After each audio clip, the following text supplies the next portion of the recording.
Did he purchase the Raiders? Taylor Swift has to be at the game. I'm 313 at 5'9". Can I borrow $100? His shoulder's been on vacation for the last couple of weeks, guys.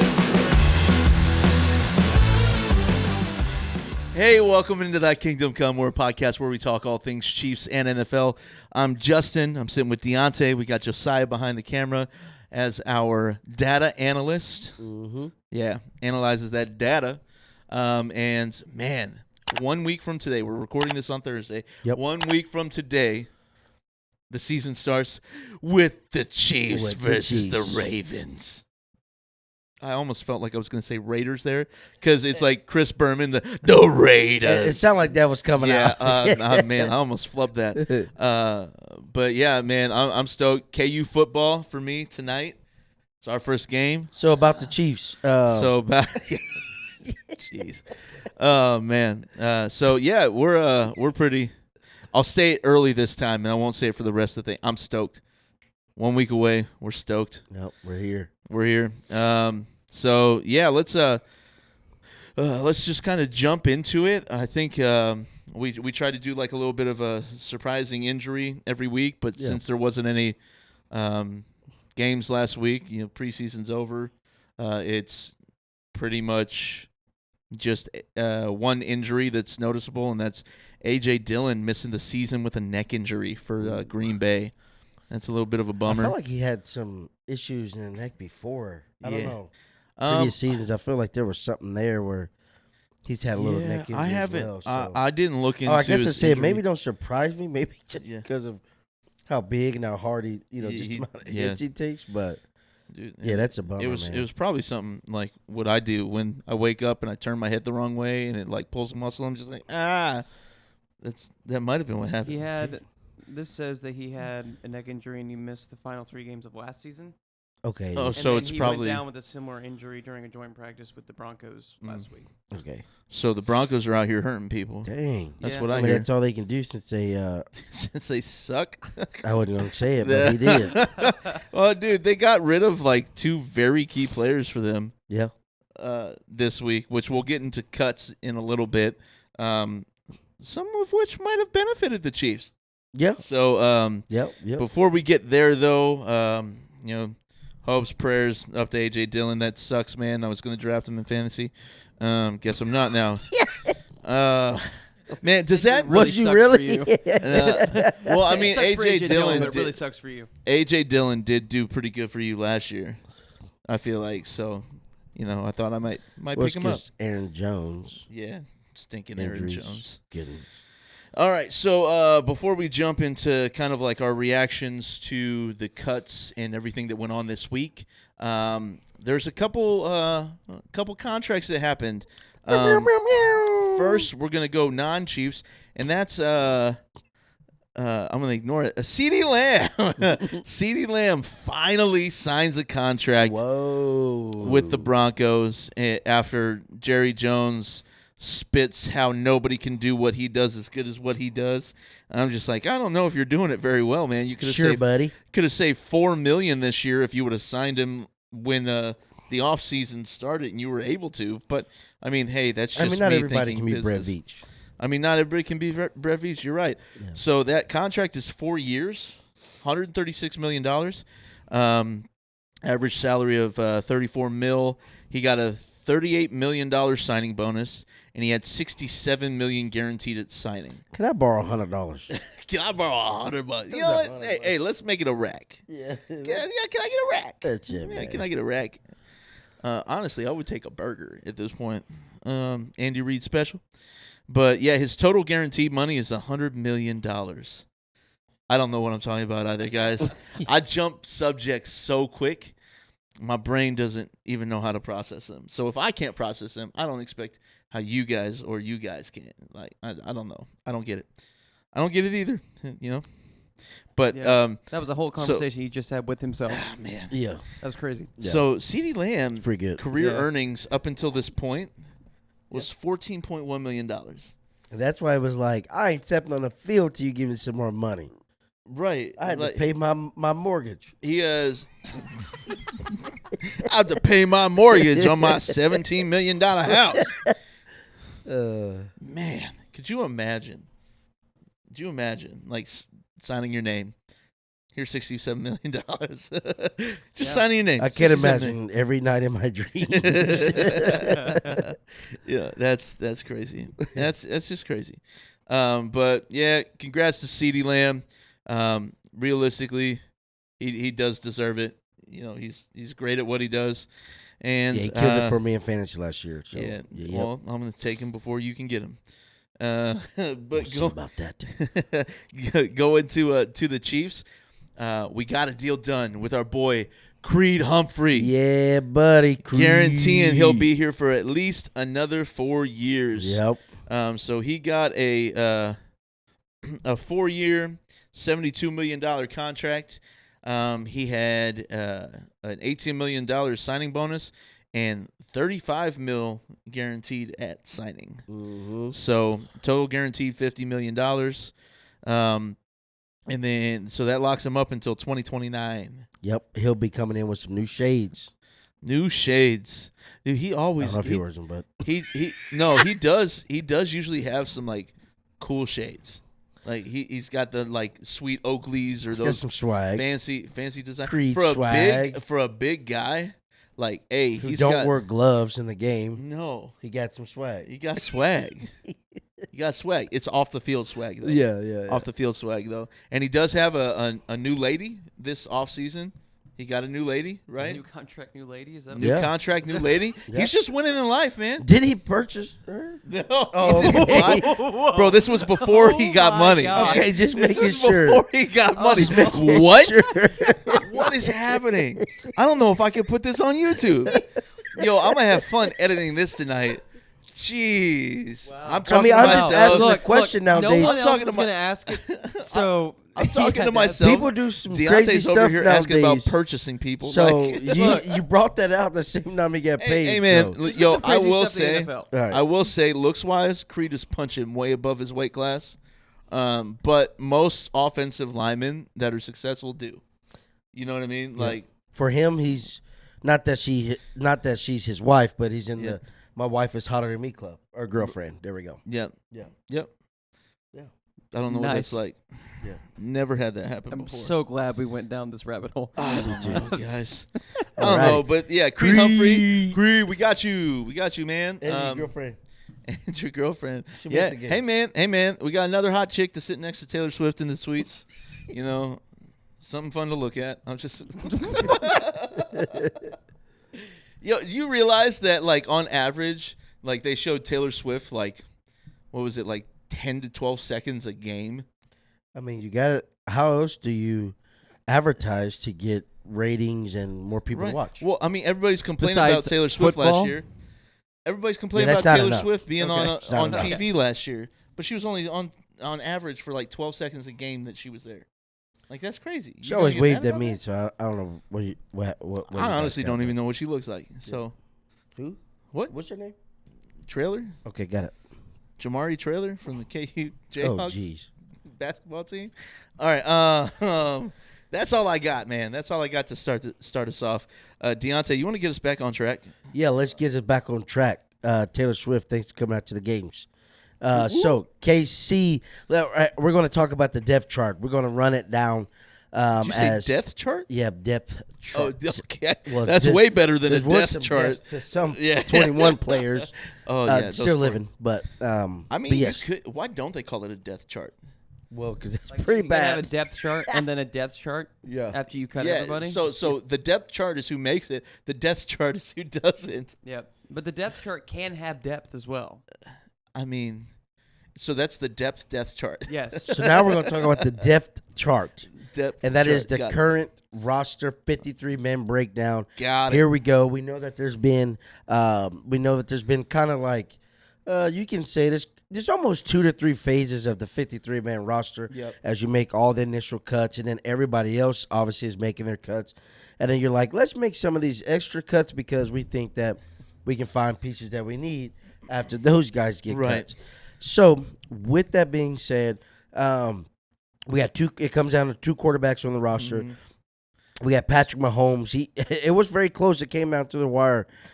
for them to decide to keep or not. But I'm glad they did because he gives us the best shot to win. He has potential. Yes. So we got Patty. Then we got Carson Wentz at the 2. Running back, we got Pacheco. We got CH. He's still kind of battling some of this PTSD and then a kind of rare type of some kind of vomiting disease or whatever it is. Yeah, so, he's getting sick a lot. I think they said that could be like a side effect from like PTSD. Yeah. It could cause kind of that, like your body, the chemicals of your body just go out of whack or something Yep. like that. So, yeah, I don't know. I ain't a doctor. He kind of battling that a little bit, but he's made the roster for now, and I think he should stick there. But but then Samaje P. Ryan, who we picked off for waivers. Suck it, Denver. Yep. Suck. And if we all remember the Bengals game, what was that, a couple of years ago? Bro, he ran. Man, he was torching us. All over us. Running, catching. So, and I believe in the last few years, he's led the league within, I think it's like reception yards for running back, something like that. He had 50 catches out of the backfield for Denver, and he was on he was the fourth string on their depth chart. And Denver was not good. No, he had 50 catches out of the backfield. So I mean, that's straight up Jerick McKinnon, man. Yeah. So I think the reason why probably most likely they went this route, and obviously not looking like not with McKinnon, is because P. Ryan has stayed healthy. Yeah. And we had I think it's his cousin Lamichael P. Ryan last year. Yep. So we just swapped, but we got the better of the deal. Yeah. We did. So we got him out of we picked him up, and I think he's going to be great for the passing game. So he's kind of bigger guy. He can pass block. So it does replace that Jerick McKinnon with a little more healthier upside, so that's really good. And then Carson Steele, slotted running back, but fullback. He's going to be that hybrid guy there. Just a beast. Yeah, he came out and proved himself, and he was like, I'm going to get a roster spot, and he did with that lovely-looking hair with his croc. So, yeah, Carson Steele is there. Yep. So, receivers rounding out. We got Rashee Rice. We got Hollywood Brown. We know he's going to probably be out maybe a couple games or so. Xavier Worthy, the speedster, and then Justin Watson, Juju, who we picked up after he was cut. So we got Juju, and then we got Sky Moore and McCole Hardman. You essentially picked that as your receivers. Yeah. Now, obviously, the Juju came in, so it did take away. Because I had Tony slotted there, so Tony's out. And after we discussed that, I looked in the Chiefs that same day dropped Tony to their 9th spot on the depth chart for the receivers. I'm just like, he's not staying. Yeah, he just didn't make his situation well. Although, again, a couple years ago, he was a huge highlight in helping us win that Super Bowl run. But, we moved on, so we're going to move on from there. So, and Juju was that guy. Yep. So, tight end, we got Travis Kelce, who, goodness, he barely made it, too. I was like, is Kelce going to make it? I was like, Taylor Swift has to be at the game. So, he made it. Noah Gray around in the second string. And then we got Jared Wiley, who obviously beat out Irv Smith Jr. Yeah. So we're really looking forward to that. I think when we drafted him, we kind of had a feeling. Yeah. Noah Gray's not going anywhere. Yeah. He's been solid for us, especially in the pass block and run block. Yep. He's a great blocking tight end. But Jared Wiley coming out of college, Travis Kelce 2.0 was what was literally everywhere. Yeah. So we knew that he would, especially after minicamp, when he started making some plays. We just kind of, you had that feeling. Yep. Great red zone target. So, right. we went with Jared Wiley. And then Peyton Hendershot coming at the 4th, who we traded for a 7th-round draft pick to the Dallas Cowboys. Yeah. So, Peyton Hendershot, we're rounding that off. So, looking forward to that. Getting so I think our Kelce. I think our tight end room looks great. Some great depth there. And moving forward there. So, and then we jump into the offensive line. We're carrying 10 right now. We got 10 guys on the depth chart with their, if we look to maybe grab somewhere, another position or so, one of these guys could be out, at least to practice squad. Yep. So, but right now, as we have it, we have Kingsley. He is going to be that starting left tackle. With Y.M. Morris is still kind of recovering, but I think Kingsley just also beat him outright as well. So, Kingsley, 2nd-round draft pick, he's going to get that slot. And then Tooney, Humphrey and Trey Smith, who I mean Obvious. has to be arguably the Obvious. best interior offensive lineman stack in the game. After this year, when we re-sign Trey Smith, it'll be the highest paid interior. Man, I hope we line. can keep Trey Smith. I don't know how we're going to do it, dog. but I mean, I feel like we got to. Yeah. We got to find a way. And then we got Juwan Taylor rounding off the right tackle. So backups, we got Wanye Morris, Caliendo, Norzad. Which you didn't have making the roster. I didn't have Norzad on there. He's so versatile. Yeah. It helps a lot. Yep. Hanson. Yep. And then Ethan Driscoll. He actually beat out Lucas Niang, who Lucas Niang I had on there because it feels like the Chiefs organization loved this guy. We invested but I don't. so much time in Lucas Niang. He just doesn't look well. No. But coming back to that, when we get to it later, there is something with Lucas Niang there. So, but Ethan Driscoll beat him out. Yeah. And Ethan Driscoll was a big guy. He's 6'8", man. Yeah, he is huge. That's so intimidating. When long arms. You got to be like, imagine you're just like this absolute. What's his weight, Josiah? Ethan Driscoll. You're an absolute shredded D end, right? Oh, dude. You're absolute shredded D end, and then you're like 6'3", right? 6'4". You just, and then you walk up and you're looking up to the offensive lineman. He's 6'8", 313 pounds. Yeah. 6'8", 313. That's a big boy. That's a big boy. So, and it's I'm sorry, 313 at 6'8". Like I'm 313 at 5'9". yeah. Let's be honest. That's a guy who's big, but dude. That's muscle, man. Yep. That is like all muscle. Yep. So that rounds off our offense. So again, who knows? We are carrying 10, which is quite a bit. It gives us depth there, but who knows? One of the guys can move down to practice squad if we look to sign somewhere else. So, moving on to the defensive side of things, I think we already know the four down linemen starting with Karlaftis, Derek Nottie, Chris Jones. We know he has a little injury destination, but he should be ready for game one. Designation. That's what I said, dude. Yeah, destination. He's not going nowhere. What are you talking about? Injury destination. Like his shoulder's on vacation. Where you going? Bro. You going to Hawaii, bro? His shoulder's been on vacation for the last couple of weeks, guys. I mean, in theory, he hasn't played. Yeah. Then we got Mike Dana rounding that off. Yeah, man. And then I love Mike Dana, man. Yeah, man. And then Malik Herring and Cameron Thomas, who we got from the Cardinals. Yeah. We got it from the Cardinals. So they used him kind of more as an outside linebacker, but I think we're going to have him true on the D end side of things. So, which is what he did mostly in college, and he thrived. And he was at that. he was fantastic in college. That, so to help that depth piece there, and then on the other end side, you got FAU, which he really just hasn't been. I don't know. There's just been some questions that he just hasn't panned out well. So that's why we do believe that we picked up Cameron Thomas. And to be honest, I think we actually need to get another DN because Amenahu, who we know, back in January or February, whatever it was, he was talking a lot like, I'm going to be back for game one. I'm going to work hard, but and now he's slotted out. Yeah. So at least to half of the season. So.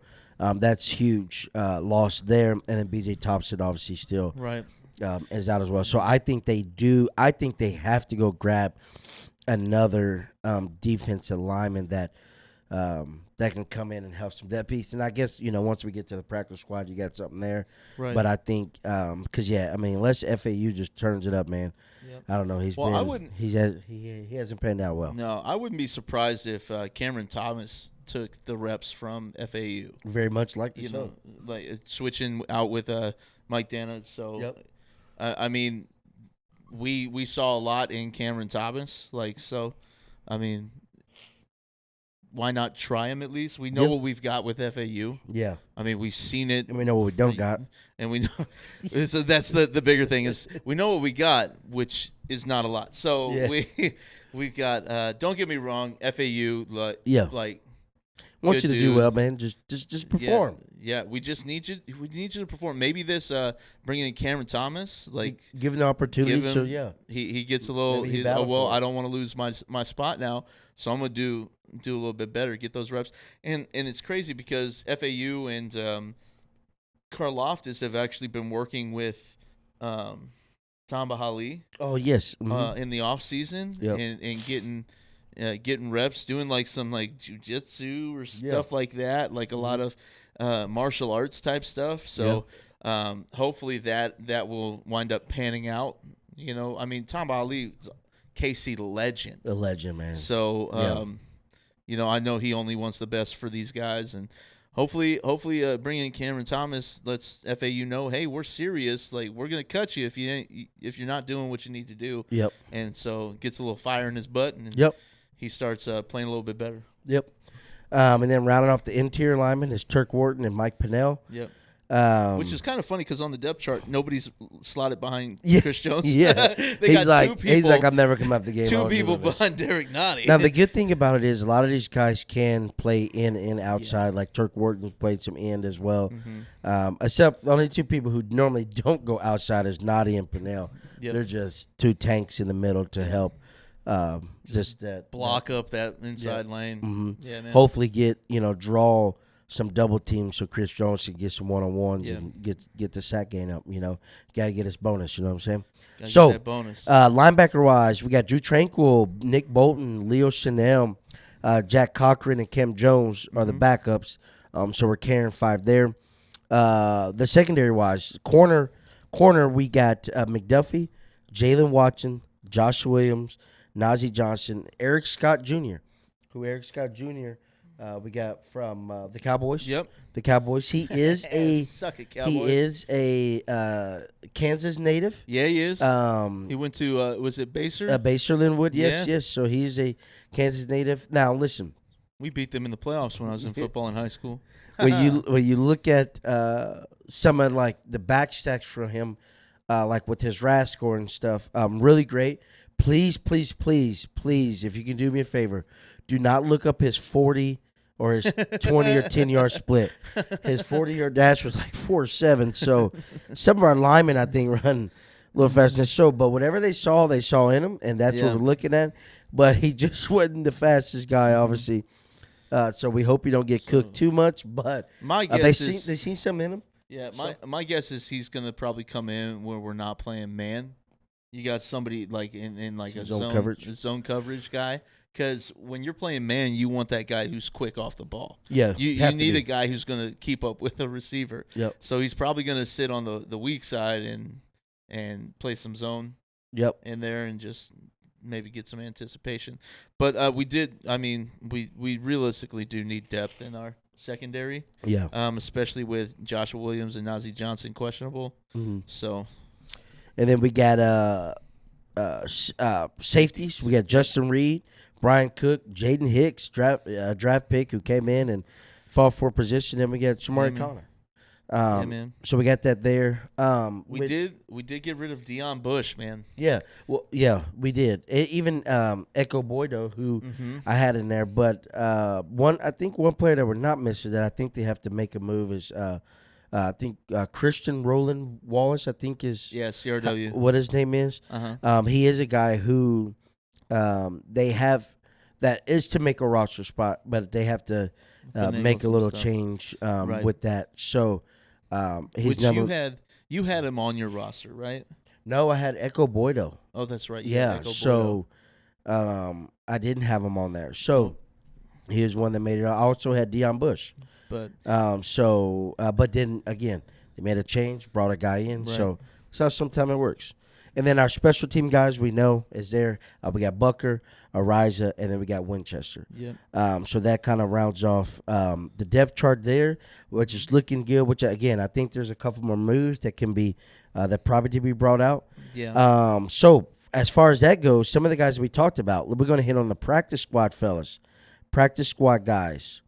So, practice squad guys, we got Amani Bailey, running back. Yep. Amani Bailey, Swaze Bozeman. Like, this guy's a sick name, you know what I mean? So, Swaze Bozeman, linebacker. Yeah. Safety, Deion Bush, who, again, was a guy who I had making roster and then the practice squad. And Deion Bush has done. I mean, he picked off Lamar Jackson in the AFC Championship game to kind of seal the game for us. He's played well. They come in with this. So, I think we'll probably see him in there too, especially because of Hopefully Justyn Reed can just stay healthy, but depending on that Injuries lingering and was a hamstring or a Yep. quad, whatever. Yep. So, but Deion Bush, linebacker Cole Christensen, tight end Baylor Cup. So, we went tight end Baylor Cup for the practice squad. I think Over Irv Smith. Yeah, over Irv Smith, and I think he's probably looking for a roster spot. So I'm thinking practice squad. I'm just ready to move on type thing. D tackle Matt Dickerson, who's played some time for us, so kind of saw that coming a little bit. Neil Farrell, same D tackle. Running back Keontae Ingram made the practice squad. DN Truman Jones. We were talking about some defense in help. We got defensive lineman Truman Jones. D tackle Fabian Lovett. And then O tackle Lucas Niang. He made the practice squad. So I guess Chiefs organization love him. He loves the Chiefs organization, so he made the practice squad. And then here we go. We got some highlights who I think is really good that I'm glad we got to practice squad. Nico Remigio. Yeah. So really looking forward to that. A lot of people were saying he'd beat out Sky Moore for the roster spot. Yeah. He had a really good preseason. Yep. And then a couple of these other guys you're going to mention, kind of the same thing. Yeah. Justin Ross. Yep. Another guy. So hope he can just maybe get it right, and if anything kind of happens, he can come in. Yep. And if he I can think stay he just healthy. Yeah, and I think he just has to show some more. He has to show a little more than just like, yes, I can go down and give you a great shot for the 50-50 jump ball, but like he just got to make some of those other impressions. And I mean, the guy, he has the size, he has the speed, like. It might he be can one make of a those spot. things. It might be one of those things where it comes down to like how he runs his routes. Oh, that's true. You know, because that's just as important of whether you're able to like sell a route if the ball's not coming to you, or being able to get open, like getting that separation. Maybe they want to see more of the separation and to where it's not a 50-50 ball every time you're going down the field. So. Which I think he has the capability to do. He obviously has the capability to win 50-50 balls, but it's not something you want to see every time the ball's coming to you. Yep. So we got Just Ross who made it. Keith Taylor, cornerback, which I think it was the Ravens or one of the playoffs game. He had a huge few plays in the playoffs as well. So Keith Taylor.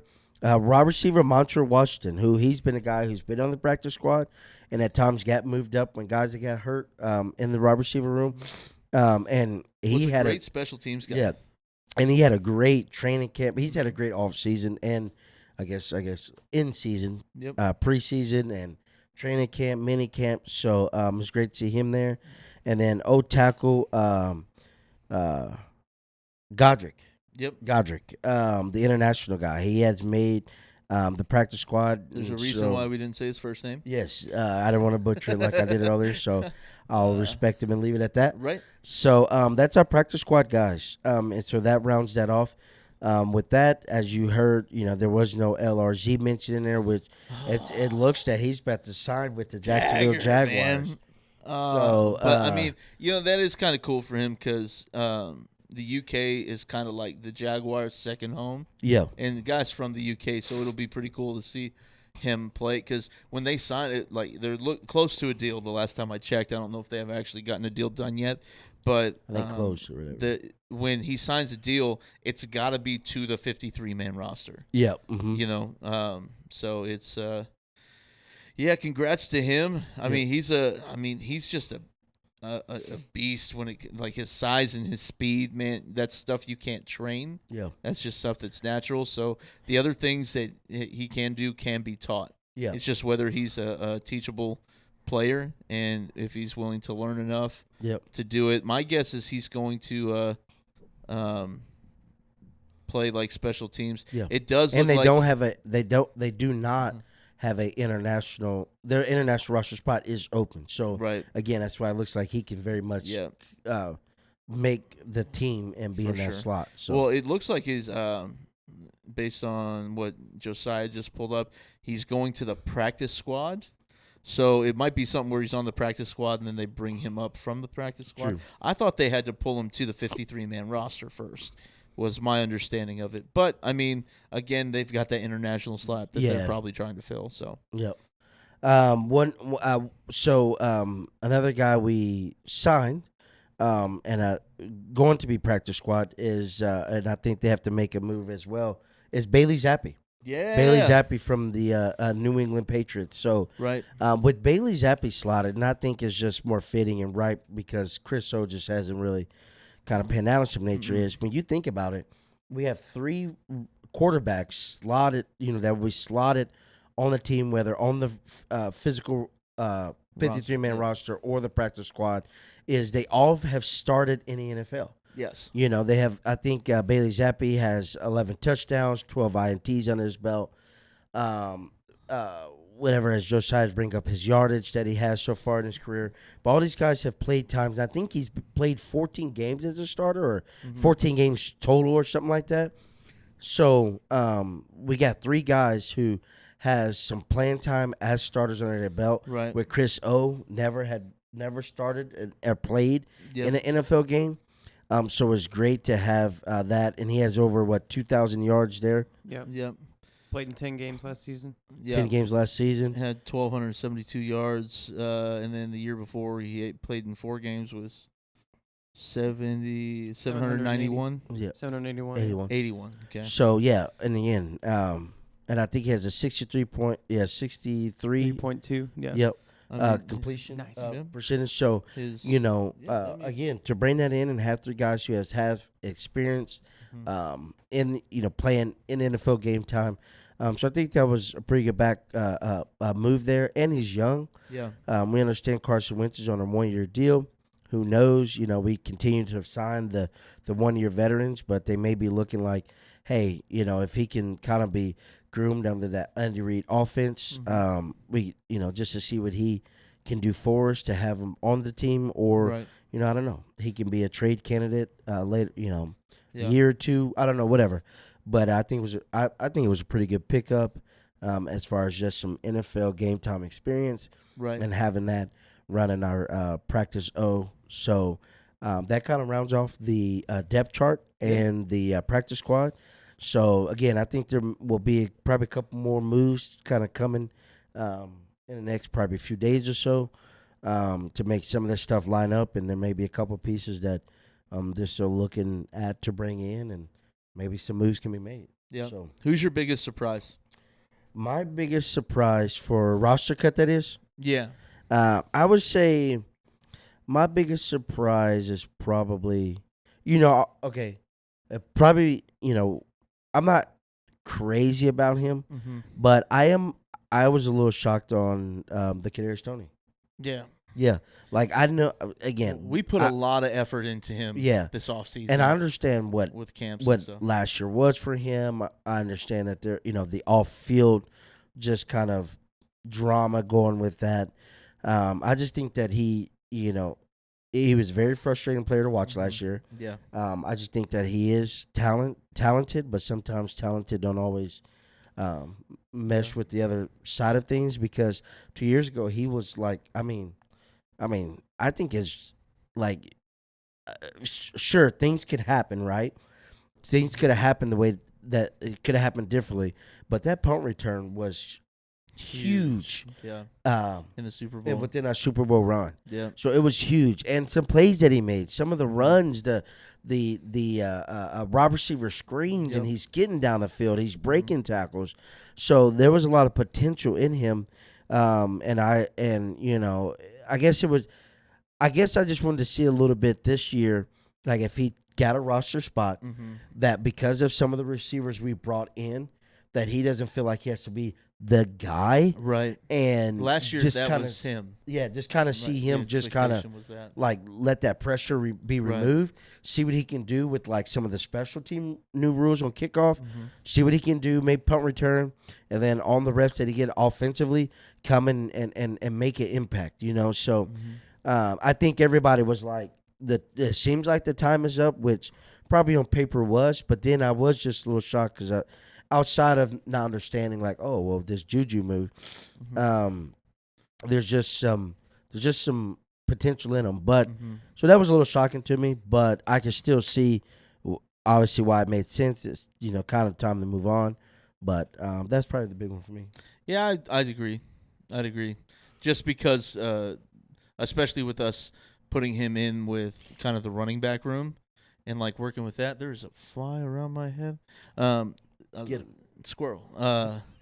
So just kind of seeing that, I was expecting him to maybe play like a dual role, so we would keep him to be versatile and to do returns and stuff like that. So, yeah, I'm just I'm a little surprised at that too. But then when we found out that Juju was coming in, it's kind of like, okay, well, who else are they going to cut? Yeah, to make room for Juju, because Juju's not signing to be on the practice squad. Right. Juju was a big part of our Super Bowl run in 2022. So yeah, we take a $2.5 million cap hit. Yeah. With the releasing of Tony. So, but yeah. Hey man, that's I mean, it is what it is. Yeah, it is what it is. Our roster's set though. Yeah, it's set. Everybody knows what to expect. Juju coming into an offense he knows. Like nothing's really changed about this offense. And he talked about in his press conference. He's like, I understand that coming in, I'm probably not going to hit the numbers that I did when I was here, but I'm here to come in and contribute. Yeah. He said hopefully he's ready by game 1. As they're just kind of, getting his workouts and different things. And, again, the playbook changes. Some of the playbook changes through the years, so he's still got, it's been, almost 2 years removed, so he's kind of got to get back into the mode of that. They'll probably put him in on plays and situations that he already knows. Yeah, because, I mean, he will, these at least the first 2 weeks be an impact because Hollywood Brown, the time that he could be out. So we kind of need that because you got the Rice and Worthy, and then Watson to play in there. So Juju plays a big role in there. Right. And I think, I don't know. I think Sky Moore hopefully will step up, and we'll see what he got. So yeah, my big thing is like the size he brings. Yeah. Right. So I was big on Justyn Ross because of his size and ability to go up and get balls. But with Juju in, I get why Ross is not on the roster. Because we've not really had a lot of that type within like our wide receiver core. Even though MVS was 6'4", he was kind of more of that speedster down the field, not just that kind of little beefier guy that can go up and get the 50-50. You know what I mean? Yep. So I agree. Yeah. All right. Yeah, man. Well, I mean that's it. Next Thursday night, open the season against the Ravens. You got anything else for us, D? No, that's it, man. We'll just see what else happened, and we'll update as we get to the next episode. And man, we're a week away. Yeah, we're a week away, man. And we'll play it by ear. We may or may not do some streaming of our fantasy. We want to, but with it being a holiday weekend, we realize some of that stuff might not line up. So may or may not. We might maybe like next week we just do a few talks on when we come in just about our fantasy football stuff. Why not, right? Yeah. I mean, because I don't know if there's much else we can talk about for next week. Yeah. It'd probably just be a few. If If any moves, probably would be the big little deal, and maybe what we're looking forward to, I guess, in the game, what to see, like how we make moves to make room for some people. But we can. That'd be fun to talk a little bit about that. Yeah, heck yeah, man. So, Josiah, you got anything else? No, I'm good. Man, what an episode. What an episode. This is our last preseason episode, per se, because week 1 is next week. Yeah. So it's no longer preseason. It is. It's game time. Game time, baby. It's game time. What time is it? Game time. Game time. And not the literal time, Josiah. So we played sports. You might not have. I was checking my game clock. Oh, you're a game. Oh, my gosh. Oh, my gosh. All right. Well, I guess with that being it, until next time, guys, thy kingdom come.